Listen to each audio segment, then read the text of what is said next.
પવિત્ર યાત્રાધામ શામળાજી ખાતે આજે શ્રાવણી પૂનમ અને રક્ષાબંધન પર્વની ભક્તિભાવપૂર્વક ઉજવણી કરવામાં આવી હતી। વહેલી સવારથી જ મોટી સંખ્યામાં ભક્તો ભગવાન શામળિયાના દર્શન માટે મંદિરે ઉમટ્યા હતા। રક્ષાબંધન પર્વ નિમિત્તે ભક્તોએ ભગવાન શામળિયાને રાખડી અર્પણ કરી હતી। આ પ્રસંગે ભગવાન શામળિયાના વિશેષ રૂપને સોનાની રાખડી પણ અર્પણ કરવામાં આવી હતી। ભક્તોએ ભગવાન શામળિયાને સમગ્ર જગતના ભાઈ સ્વરૂપે માની રાખડી અર્પણ કરી હતી। વહેલી સવારે યોજાયેલી મંગળા આરતીના દર્શન કરી ભક્તોએ ધન્યતા અનુભવી હતી। મંગળા આરતી બાદ ભગવાન શામળિયાની શણગાર આરતી યોજાઈ હતી।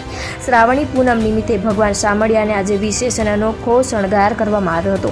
ખાસ વાઘા સાથે સોના સહિતના આભૂષણોથી ભગવાનને શણગારવામાં આવ્યા હતા।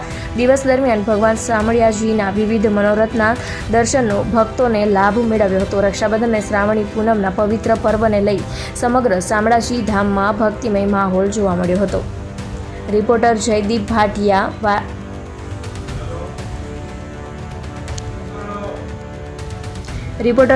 ભાટિયા અરવલ્લી। જય શામળે ભગવાન। ઓમ નમો ભગવતે વાસુદેવાય। આજે શ્રાવણી પૂનમ અને રક્ષાબંધનના નિમિત્તે અમે શામળિયા ભગવાનને રાખડી બાંધવા આવ્યા છીએ।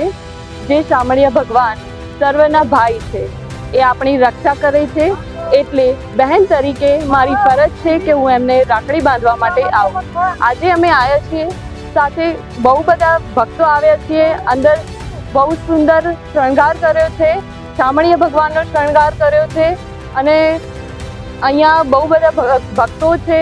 સરસ એવી સુવિધા છે અને